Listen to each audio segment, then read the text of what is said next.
इस वीडियो में हम समझने की कोशिश करेंगे कि अगर किसी ट्रांजैक्शंस में जर्नल एंट्री के अंदर ट्रेड डिस्काउंट, कैश डिस्काउंट और जीएसटी तीनों कंडीशंस गिवन हो तो उसको हम किस तरीके से जनरलाइज करेंगे या रिकॉर्ड करेंगे। तो पहले मैं इसको डिस्कस करने से पहले एक बात आपको क्लियर करूंगा कि जब भी इस तरीके की सिचुएशंस आए कि जिसमें trade discount, cash discount, GST सब कुछ दे रखा हो, तो आप सबसे पहले उसका जो अर्थमेटिकल कैलकुलेशन पार्ट है उसको अलग से समझिए। कैलकुलेशंस को समझने के बाद फिर जो रूल्स हैं डेबिट एंड क्रेडिट, उसकी हेल्प से आप इसको प्रॉपर जनरलाइज कर सकते हैं। तो यहाँ जो कंडीशन गिवन है, इस कंडीशंस में बिजनेस के द्वारा जोरावर को 2 लाख रुपए का 2 लाख रुपीज का गुड्स सेल किया गया।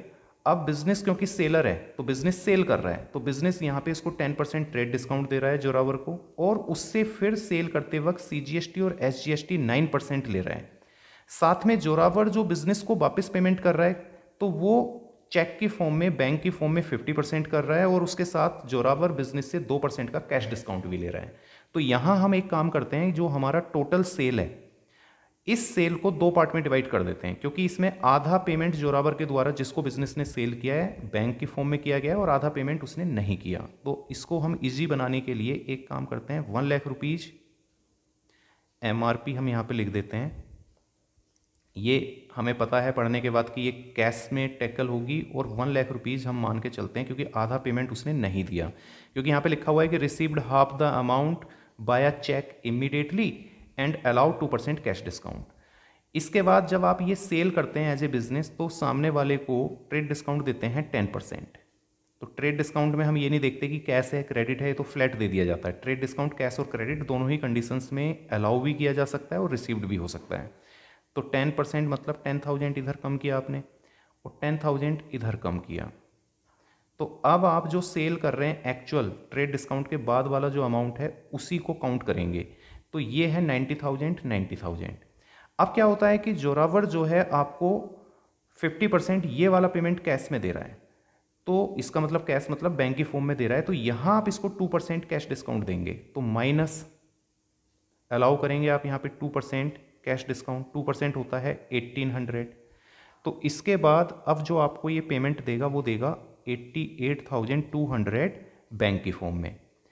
अब जो हम जीएसटी चार्ज करते हैं सीजीएसटी और एसजीएसटी की फॉर्म में, हमेशा याद रखना वो उस वैल्यू पे चार्ज किया जाता है जो जिसमें हम फाइनल सेटल कर रहे हैं चीज़ों को। तो फाइनल सेटलमेंट तो कैश डिस्काउंट के बाद ये वैल्यू है, इस वैल्यू पे हो रहा है। तो यहाँ पर प्लस सीजीएसटी प्लस एसजीएसटी, ये एट द रेट 9% होगा। तो इस पे अगर आप 9% निकालते हैं तो ये वैल्यू होती है 7938। तो इसका मतलब आप उससे जोरावर से एज ए बिजनेस जो पेमेंट लेंगे कैश वाली कंडीशंस में, कैश का मतलब बैंक वाली कंडीशंस में, वो टोटल अमाउंट लेंगे आप इससे 1,04,076। और ये वाला जो अमाउंट है, क्योंकि ये तो उधार है तो ये भी ट्रांजैक्शन वैल्यू है, मतलब इस पे आप फाइनल उससे सेटलमेंट करेंगे फ्यूचर में। तो जीएसटी जो है हमेशा जो फाइनल वैल्यू जो आपको मिलने वाली है उसी पे काउंट होता है। तो इसके ऊपर जब 9% लगाएंगे तो यहाँ पे जो 9% लगेगा वो लगेगा 8100 और 8100। तो इस तरह से आप जोरावर को जो अपना डेटर बनाएंगे, क्योंकि ये पेमेंट तो दे नहीं रहा आपको, 90,000 तो दे नहीं रहा है, उधार कर रहा है, और साथ में आप इससे जीएसटी का जो आउटपुट है वो भी लेंगे। तो इस तरह से आप इससे जो फाइनल अमाउंट लेने वाले हैं वो है 1,06,200। इतना करने के बाद अब क्योंकि कैलकुलेशंस आपकी खत्म हो चुकी कि आपने 2 लाख रुपीज़ का माल जोरावर को बेचा, जिसमें जोरावर आपको आधा अमाउंट बैंक की फॉर्म में दे रहा है, तो आप एक काम करिए, इजी करने के लिए 2 लाख को 2 पार्ट में यहीं डिवाइड कर लो ताकि आपको कैलकुलेशंस में प्रॉब्लम ना हो। ट्रेड डिस्काउंट आपने 10% मतलब इसको 10-10 हज़ार दिया, तो 90,000।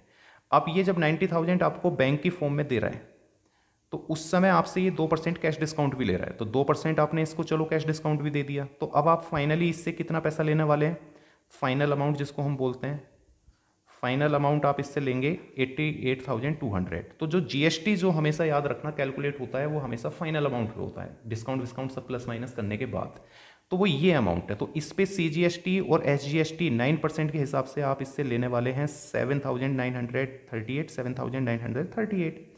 तो ये टोटल जो आप इससे पेमेंट लेंगे बैंक, मतलब जो चेक लेंगे आप इससे या बैंक के फॉर्म में जो पैसा लेंगे वो लेंगे 1,04,076 रुपीज। तो ये जो बैंक है ना, ये आपके पास आएगा, और बैंक होता है असेट्स। जब असेट्स आती है तो हमेशा डेबिट साइड में रिकॉर्ड होती है। इधर ये इसने 90,000 नहीं दिया आपको, और जीएसटी के साथ आप इससे फाइनल जो सेटलमेंट करेंगे वो करेंगे 1,06,200। तो ये एक तरीके से आपका डेटर बन गया यहाँ पर जोरावर।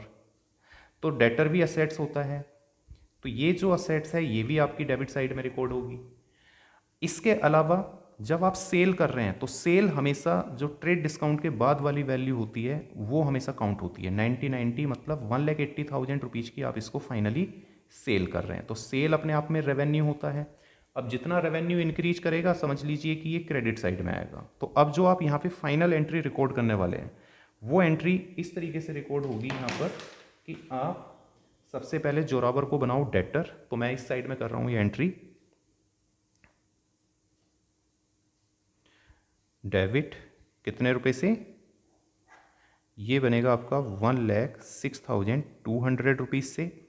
जो बैंक की फॉर्म में पैसा आएगा वो आप डेबिट में लिखेंगे, बैंक अकाउंट डेबिट 104,076।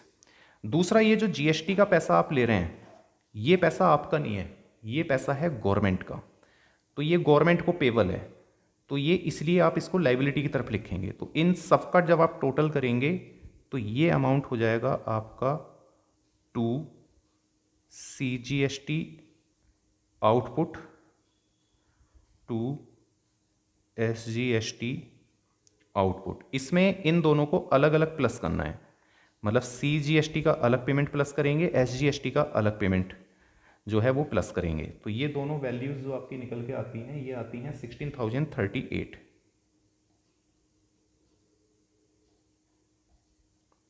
सेल आपकी कितनी हो रही है 1,80,000 टू सेल 1,80,000। डिस्काउंट कितना मिल रहा है आपको, सॉरी डिस्काउंट आप कितना अलाउ कर रहे हैं 1,800। तो डिस्काउंट तो लॉस होता है आपका, और लॉस हमेशा डेबिट में आता है। तो यहाँ पे आप एक एंट्री और करेंगे, डिस्काउंट अलाउड अकाउंट डेबिट 1,800। तो यहाँ इस तरह से आपने ये पूरी फाइनल एंट्री रिकॉर्ड की है। तो अब मैं एक छोटा सा रिकैप दे रहा हूँ आपको यहाँ पर कि आप जोरावर को 2 लाख रुपए का माल सेल करते हैं, जोरावर आपको जो पेमेंट कर रहा है वो हाफ कर रहा है चेक की फॉर्म में। तो आप क्योंकि आधा पैसा आप कैश में डील कर रहे हैं, आधा क्रेडिट में कर रहे हैं, तो क्वेश्चंस को थोड़ा सा इजी बनाने के लिए ना आप इसको 2 पार्ट में डिवाइड कर दो शुरू में, ताकि आपको कोई कंफ्यूजन ना हो। 1 लाख 1 लाख। अब जो ट्रेड डिस्काउंट है 10%, वो तो दोनों ही कंडीशंस में होगा अलाउड, 10% 10%। तो आपकी जो सेल है वो 90,000 हो गई आफ्टर ट्रेड डिस्काउंट, और इसी सेल को आप यहाँ पे रिकॉर्ड करेंगे, क्योंकि सेल वो रिकॉर्ड होती है जो ट्रेड डिस्काउंट के बाद वाली वैल्यू में आती है। इसके बाद आप जब कैश डिस्काउंट दे रहे हैं वो उस अमाउंट पे दे रहे हैं जो वो आपको कैश दे रहा है। तो चेक की फॉर्म में वो आपको जो कैश ना बोल के हम बैंक बोलेंगे, बैंक की फॉर्म में वो आपको 90,000 देना चाह रहा है, लेकिन 2% आप उसको कैश डिस्काउंट भी दे रहे हैं। तो अब आप फाइनली उससे लेंगे 88,200। देन इसके बाद क्या होगा कि अब जो जीएसटी चार्ज होगा CGST और SGST की फॉर्म में वो हमेशा फाइनल वैल्यू के ऊपर होता है। तो फाइनल वैल्यू डिस्काउंट के बाद है 88,200। तो इस पे जब आप कैलकुलेट करेंगे CGST तो ये आएगा 7,988। और यहाँ जो इस पे क्योंकि कोई भी छूट नहीं दी जा रही है, क्योंकि ये बाद में पेमेंट आएगा, लेकिन कैलकुलेशन तो अभी होगी इस समय, GST का तो इसी समय चार्जेबल होगा। तो ये आउटपुट GST CGST की फॉर्म में आ गया 8100। तो यहाँ जो आपके पास CGST की फॉर्म में पैसा आ रहा है, तो इन दोनों का जब आप टोटल करेंगे तो ये आएगा 16,038। तो ये 16,038 CGST का आउटपुट लाइबिलिटी है, क्योंकि ये पैसा आपका नहीं है, गवर्नमेंट का है। उसके बाद SGST का भी सेम लॉजिक है, ये भी इधर लिख दिया आपने। अब फाइनली जब ये टैक्स प्लस करने के बाद आप इससे चेक ले रहे हैं, GST प्लस करके ही लेंगे आप चेक, तो वो चेक जो आपके पास आएगा बैंक की फॉर्म में वो आएगा 1,04,076। तो वही पैसा आपने बैंक की फॉर्म में डेबिट में कर दिया, क्योंकि असेट्स है ये बैंक और इंक्रीज हो रहा है। और दूसरी तरफ ये डेटर है, क्योंकि इसने पैसा नहीं दिया, तो GST के साथ अब ये फाइनली जब भी सेटल करेगा तो आपके साथ 1,06,200 से सेटल करेगा। तो इस जोरावर को आपने डेटर भी बना दिया। और चूंकि डिस्काउंट आप दे रहे हो, क्योंकि आप सेलर हो, और जब डिस्काउंट आप देते हो ना तो ये नुकसान होता है। और मैंने आपको पहले वाली कुछ वीडियोज़ में बताया हुआ है कि जब कैश डिस्काउंट की बात होती है तो इसका इम्पैक्ट और इसकी जर्नल एंट्री दोनों को रिकॉर्ड करते हैं। और ट्रेड डिस्काउंट का जो है केवल एंड केवल इम्पैक्ट आता है। देखो हमने 10,000 माइनस करके 180 कर दिया ना, इम्पैक्ट आ गया।